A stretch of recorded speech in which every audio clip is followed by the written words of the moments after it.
My name is Sarah Sterling. I am 28 years old, and until 48 minutes ago, I was the heir apparent to the Sterling hospitality empire. Now I was a trespasser in the very building where I learned to walk. Please, Sarah, don't make a scene, the voice came through the intercom. It was smooth, detached, and infuriatingly calm. It belonged to Marcus, my stepbrother. Mother is already distressed enough with the funeral arrangements. We don't need your hysterics. I live here, Marcus, I said, pressing the button, my voice trembling despite my best efforts to channel my father's steel. My apartment is on the 12th floor. All my things are there. Open the door. Correction, Marcus replied, and I could hear the smirk he wasn't bothering to hide. Employees live here. Guests live here. You are neither. Your employment was terminated effective immediately upon the reading of the estate intent, and since you voluntarily disclaimed your inheritance, you have no reason to be on the premises. I stared at the brass intercom plate, seeing my distorted reflection in the wet metal. I didn't disclaim anything. Open the door, or I'm calling security. I am security now, Sarah. Your bags are at the service entrance. Don't come back. The line went dead. I stood there for a long time, the rain matting my hair to my forehead. I looked up at the towering brick facade of the Sterling Grand. 12 stories of history, built by my great-grandfather, saved from bankruptcy by my father, and managed by me for the last 6 years. I walked to the service entrance around the back, past the dumpsters that smelled of wet cardboard and stale coffee. There, sitting in the mud, were 3 garbage bags. One had ripped open, spilling my clothes, my silk blouses, my running shoes, a framed photo of my father and me fishing on Lake Union, onto the dirty concrete. I didn't scream. I didn't cry. I knelt in the mud, gathered my things, and felt something cold and hard settle in the pit of my stomach. My father, Robert Sterling, had died of a sudden aneurysm 4 days ago. And his wife, Lydia, along with her son Marcus, hadn't wasted a single hour. If you're reading this, you probably think you know how this goes. The poor little rich girl loses her fortune and learns the value of hard work. But I already knew the value of hard work. I was the one who unclogged the toilets in Suite 404 when housekeeping was short. I was the one who balanced the ledgers at 3 a.m. I was the one my father trusted. What I didn't know was that my father had expected this. He knew exactly who he had married. And from the grave, Robert Sterling was about to teach Lydia and Marcus a lesson they would never forget. To understand the betrayal, you have to understand the dynamic. My father was a man of ledgers and handshakes. He married Lydia 10 years ago, a time when he was lonely and she was charming. Lydia was a former interior designer who treated people like furniture, useful if they fit her aesthetic, disposable if they didn't. Marcus was her son from a previous marriage, a man who thought wearing a suit made him a businessman. My father tolerated them. He loved me. The hotel is a living thing, Sarah, he told me once. We were in his office, the one that smelled of mahogany and pipe tobacco. I was 12. It breathes. It has a pulse. If you don't listen to it, it will die. Lydia, she only sees the paint. You see the pipes. He was right. I started working at the front desk the summer I turned 16. By 25, I was the director of operations. Marcus, meanwhile, was given the title of brand ambassador, which mostly meant he took clients to expensive lunches and charged it to the company account. The tension was always there, simmering. Lydia would make comments at dinner. Sarah, don't you think you work too hard? You'll ruin your skin. Why don't you let Marcus handle the vendors? My father would just sip his wine and wink at me. Sarah handles the vendors because the vendors respect her, Lydia. But Dad was old school. He didn't believe in digital backups for the most important things. He kept a physical journal, a black leather-bound book he carried everywhere. The Black Book, we called it. It had every secret the hotel held: codes, safe combinations, personal favors owed by city council members. When he died, the Black Book vanished. And then came the meeting. 3 days after the funeral, Lydia summoned me to the conference room. Their family lawyer, a man named Mr. Blight who looked like a vulture in a bespoke suit, slid a piece of paper across the mahogany table. "This is a disclaimer of interest," Blight said. "Signed by you, Sarah, 6 months ago. It states that in the event of your father's passing, you voluntarily waive all rights to the Sterling estate and the hotel ownership in exchange for a lump sum payment of $50,000, which was deposited into an account in your name." I picked up the paper. It was on sterling letterhead. The signature at the bottom was mine. The loop of the S, the sharp cross of the T. It was perfect. "I never signed this," I said, looking at Lydia. She was wearing black, but her pearls were bright enough to blind. "You were going through a difficult time, dear," Lydia sighed, dabbing a dry eye with a lace handkerchief. "You told your father you didn't want the burden. You wanted to travel. You wanted to be free." "That's a lie. I was running the renovation project 6 months ago. I was here every day."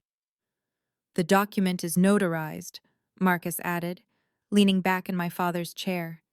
It made my blood boil to see him sitting there. "August 14th. See the stamp? It's ironclad, sis. You took the money. You can't double dip." "I didn't take any money." "Check your old savings account," Blight said smoothly. "The transfer record is there." I pulled out my phone, my hands shaking. I logged into an old credit union account I hadn't used since college. There it was, a deposit of $50,000 on August 15th, labeled settlement. "I didn't authorize this," I whispered. "You signed the paper," Marcus said, standing up. "We're just honoring your wishes. Now, since you're no longer an owner or an employee, we need your badge and your keys." That was how I ended up in the rain. They had planned this for months, maybe years. They forged my signature, moved money into a dormant account I wouldn't notice, and waited for my father to die. I dragged my garbage bags to a Motel 6 3 miles away. I paid for a week with my credit card, praying it wouldn't be declined. I sat on the bed, which smelled of bleach and stale cigarettes, and stared at the water stains on the ceiling. I had no job, no home. My reputation in the city was about to be shredded.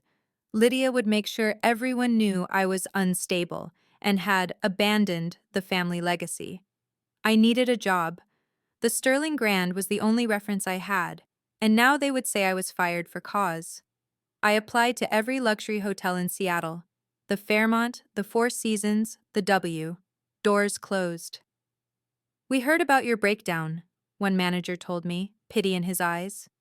"Lydia Sterling called us personally. She's very concerned about your mental health." Lydia was thorough. She was burning the bridge while I was still standing on it. 2 weeks later, I was desperate. My savings were draining fast. I walked into the Anchor Inn, a 2-star hotel near the port. It was the kind of place where truckers slept for a few hours, and tourists who booked the wrong thing ended up crying in the lobby. The owner, a gruff man named Mr. Liu, looked at my resume. Then he looked at my suit, which was wrinkled but clearly expensive. "Sterling Grand," he grunted. "Why you here? You steal silver?" "No," I said, meeting his eyes. "My family stole the hotel from me. I need a job. I know the front desk system. I can handle maintenance tickets. I can clean. I just need a paycheck." Mr. Liu stared at me for a long moment. Then he tossed a polyester vest onto the counter. It was bright blue and smelled of industrial detergent. "Night shift, 11 to 7, minimum wage, no trouble." "Thank you," I said. And I meant it. The next 3 months were a blur of exhaustion. I checked in long-haul truckers, broke up fights between drunk sailors, and plunged toilets that hadn't been replaced since 1990.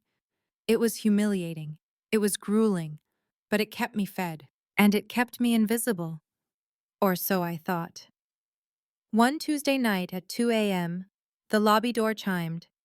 I looked up from the computer, expecting a late check-in. Instead, Marcus walked in. He was wearing a tuxedo, his tie undone, leaning heavily on a woman I recognized as a local Instagram model. He blinked, squinting at the fluorescent lights, and then his eyes landed on me. He froze, then a slow, cruel smile spread across his face. Well, well, he slurred. Look at this. The Princess of the Sterling Grand, wearing polyester. The woman giggled. This is your sister? The one who ran away? She didn't run away, Marcus said, stumbling toward the counter. She was evicted. Can I get a room? The presidential suite, please. He slammed a black credit card onto the counter.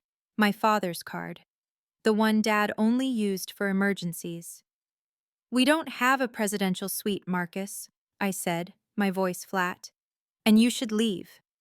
I want to inspect the competition. He laughed, knocking a display of brochures onto the floor. Come on, Sarah. Get me a room. Or do I need to call your boss and tell him you're rude to customers? He grabbed a handful of mints from the bowl and threw them at me. They hit my chest and scattered on the floor. The woman laughed harder. Pick them up, Marcus commanded, his eyes suddenly hard. That's what you are now, isn't it? The help. Pick them up. I looked at him. I looked at the scattered mints. In the old days, I would have thrown him out. I would have called security. But I needed this $15 an hour. I needed to eat. Slowly, I walked around the counter. I crouched down and began picking up the mints. Good girl, Marcus sneered. He took a photo with his phone. The flash blinded me for a second. Mother will love this. We're selling the hotel, you know, to the Omni Group. They're going to gut it. Turn it into condos. Legacy. Pfft. Cash is king, Sarah. He turned and stumbled out into the night, leaving me on my knees on the linoleum floor. I stayed there for a minute, gripping a peppermint wrapper until my knuckles turned white. They're selling the hotel. My father's life work. The building he loved more than anything. They were going to gut it. I stood up. The shame that had been burning my face cooled into something else, something hard, something distinct. Marcus had made a mistake. He mentioned the date on the fake document, August 14th. He had been so proud of that forgery. I walked back to the computer and opened a new browser tab. I didn't have access to the Sterling Grand servers anymore. Lydia had scrubbed my passwords. But the Anchor Inn used a shared cloud system for reservation management, a cheap third-party software called GuestLog. The Sterling Grand didn't use GuestLog. They used a custom proprietary system. But I remembered something. On August 14th, the day I allegedly signed that document in a notary's office in downtown Seattle at 2 p.m., we had a crisis. Senator Higgins had suffered a heart attack in the lobby. It was chaos. We had to clear the entryway for the paramedics. I was there. I was holding the IV bag because the paramedic slipped. I didn't just remember it. I had to file an incident report, not just internally. We had to file a report with the city because the ambulance blocked a fire hydrant, and there was a citation issued that we had to contest. I opened the City of Seattle Public Records portal. It was public domain. I typed in Sterling Grand Hotel and the date range. It loaded slowly. My heart hammered against my ribs. There it was. Citation number 4492-B, obstruction of emergency access. The appeal document was attached as a PDF. I clicked it. The appeal letter was written by me.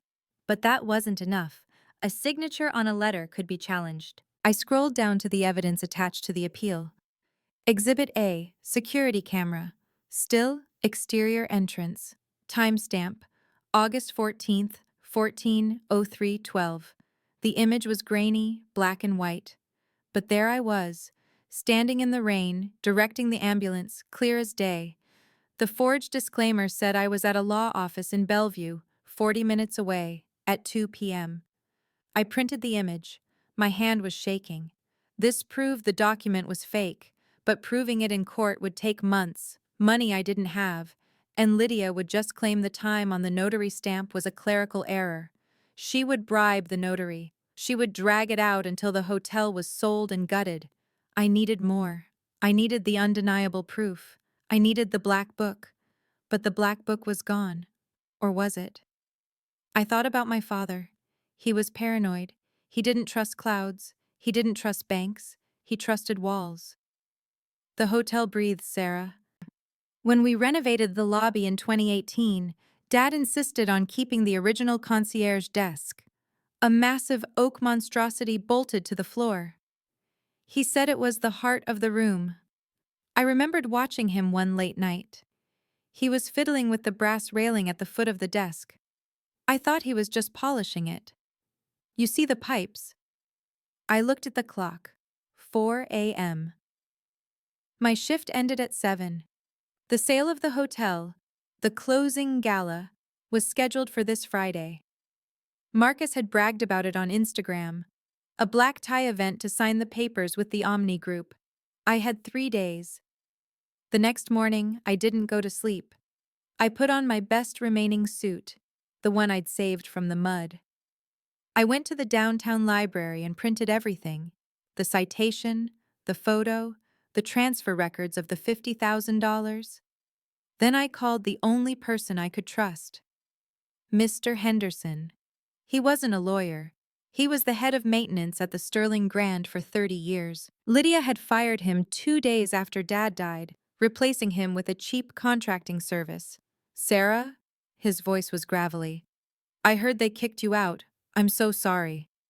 Mr. Henderson, I need to get into the hotel, tonight. Sarah, they have new security, cameras everywhere, biometric locks on the back doors. I don't need the back door, I need the tunnels. There was a silence. The Sterling Grand was built on top of old Prohibition-era smuggling tunnels that ran to the waterfront. They were sealed off in the 50s. Or so everyone thought. Dad and Mr. Henderson kept one clear for structural access. It's dangerous, Sarah. There's rats. Water. They're selling it, Jim. They're selling it to Omni on Friday. They're going to gut it. A pause, then the sound of keys jingling. Meet me at the Pike Place loading dock at midnight. Bring a flashlight.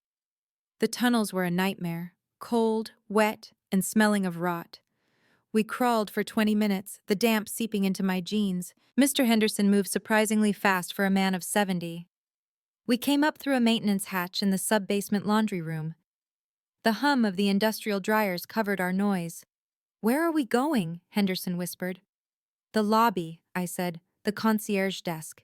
It's 2 a.m. There's security in the lobby. Shift change is at 2:15. The guard does a perimeter walk. We have a 3-minute window. We crept up the service elevator. I watched the numbers tick up. B2, B1, L. The doors opened. The lobby was dim, lit only by the amber glow of the chandeliers on the dimmer setting. It was beautiful. It hurt to look at it. Go, Henderson hissed. I ran across the marble floor, my sneakers squeaking softly. I reached the massive oak concierge desk. I dropped to my knees. I found the brass rail, the third spindle from the left. I twisted it. It didn't move. Panic. Had I imagined it? Was Dad just polishing it? Sarah, hurry! Henderson whispered from the elevator. I closed my eyes. The hotel breathes. I didn't just twist it. I had to push down, then twist. Click. A small panel in the base of the desk popped open. It was tiny, barely big enough for a hand. I reached in. My fingers brushed against cool leather. I pulled it out. The black book. But underneath it there was something else. A thick cream envelope, sealed with wax. On the front, in Dad's sprawling handwriting, for Sarah, in case of wolves. I shoved both into my jacket. Got it! We ran back to the elevator just as the flashlight beam of a security guard swept across the front doors. Back in my motel room, at 4 a.m., I opened the envelope. Inside was a USB drive and a handwritten letter. My dearest Sarah, if you are reading this, I am gone, and Lydia has shown her teeth. I hoped I was wrong about her. I hoped she would be content with the trust fund I set aside for her. But greed is a hole that has no bottom. You probably think I was blind to Marcus's ambition and Lydia's maneuvering. I wasn't. I was just tired, but I was never too tired to protect you. The disclaimer of inheritance she likely produced is a fraud. I suspect she used the blank letterhead I noticed missing from my office 3 months ago. She has been practicing your signature. I found pages of it in the recycling bin. On this USB drive is a video recording I made in Mr. Henderson's presence last year. It is my last will and testament. It supersedes everything else. It leaves the hotel to you, 100%. Lydia gets the beach house and a stipend, provided she does not contest the will. If she contests, she gets nothing. But there is more. The Black Book contains the ledger of renovations that Lydia billed to the hotel for her personal design firm, fake invoices, shell companies. She has been siphoning money for 5 years. It constitutes embezzlement. Don't just take the hotel back, Sarah. Clear the rot. Love, Dad. I sat on the edge of the bed and wept. Not from sadness, but from relief. He hadn't abandoned me. He had armed me. Friday night, the grand gala. The ballroom of the Sterling Grand was transformed. Crystal centerpieces, champagne towers, a live orchestra playing generic jazz. The elite of Seattle were there. The executives from Omni Group, men in gray suits with predatory smiles, were shaking hands with Lydia. Lydia looked triumphant. She wore a red gown that screamed victory. Marcus was holding court at the bar, laughing loudly. I walked in through the main doors. I wasn't wearing a gown. I was wearing my Sterling Grand management suit, navy blue, perfectly tailored, with my gold name tag pinned to the lapel. Sarah Sterling, Director of Operations. The security guard at the door moved to stop me. "Miss, this is a private event." "I'm on the list," I said, not breaking stride. "I'm the owner." The murmur started slowly, rippling through the room. Heads turned. The click of heels on the marble floor was the only sound as the orchestra trailed off, sensing the tension. Lydia saw me. Her face went pale, then red. She marched over, her champagne glass sloshing. "How dare you!" she hissed, loud enough for the nearby tables to hear. "Security! Get this trespasser out of here!" Marcus rushed over. "You have some nerve, Sarah, coming here to beg for scraps?" "I'm not here to beg," I said, my voice projecting to the back of the room. I walked onto the low stage where the microphone stood. "Turn that off!" Lydia shrieked at the sound technician. But the technician was an old friend of mine, Dave. He just crossed his arms and left the mic live. "Good evening," I said. My voice boomed through the ballroom. The Omni executives looked confused. Mr. Blight, the lawyer, looked terrified. "I apologize for the interruption. My name is Sarah Sterling, and I am here to prevent a crime." "She's mentally unstable," Lydia shouted, trying to climb the stairs to the stage. "She disowned the family! Get her out!" "Actually," I said, pulling the papers from my portfolio, "I have proof that the disclaimer of interest my stepmother presented was a forgery." I held up the enlarged photo of me with the ambulance. On August 14th at 2 p.m., when I was allegedly in Bellevue signing away my birthright, I was right here, saving Senator Higgins's life. This is the city citation timestamped to the second. A gasp went through the room. Senator Higgins himself was actually in the audience. He stood up. "She's right. I remember her holding my hand." Lydia froze. That proves nothing. Timestamps can be faked." "Maybe," I said, "but this can't." I held up the USB drive. "This is my father's video will, recorded and notarized by Mr. James Henderson and filed with the State Attorney General's office this morning. I uploaded it 3 hours ago." I signaled Dave. The projection screen behind the stage lowered. The promotional video for Omni Group cut out. My father's face appeared on the giant screen. He looked tired, but sharp. "I, Robert Sterling, being of sound mind." The room was dead silent. Lydia stood at the bottom of the stairs, looking like a statue of horror. Marcus was trying to sneak toward the exit. The video played out. The specific exclusion of Lydia from the hotel ownership. The condition that she gets nothing if she contests. When the video ended, the silence stretched for a heartbeat, then shattered. "But that's not all," I said into the microphone. I looked directly at the Omni executives. "Gentlemen, I wouldn't sign that sale contract if I were you. The seller doesn't own the property, and furthermore, The assets you're buying have been severely devalued by embezzlement. I held up the black book. This ledger details 5 years of fraudulent invoices paid to Lydia Sterling Interiors for work that was never done. $3 million stolen from the operating budget. Lydia lunged. She actually lunged at me. Give me that! Security intercepted her. Not the new security. My security. The old guards who had heard what was happening and showed up. It's over, Lydia, I said. I didn't yell. I didn't gloat.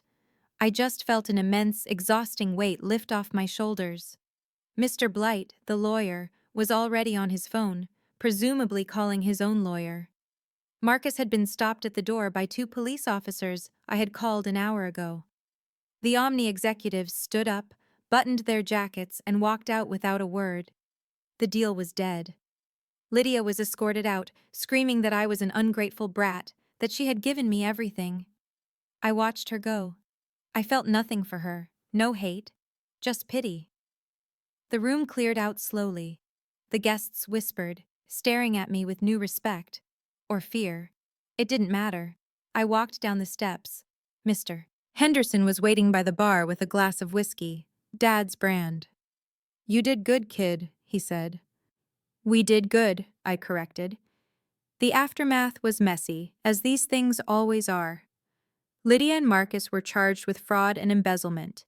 It turned out the forgery was sloppy. The notary flipped on them immediately to save his own skin. They lost everything. The beach house, the cars, the status. Last I heard, they moved to Arizona. I didn't sell the hotel. I spent the next 2 years fixing the damage they had done. I rehired the old staff.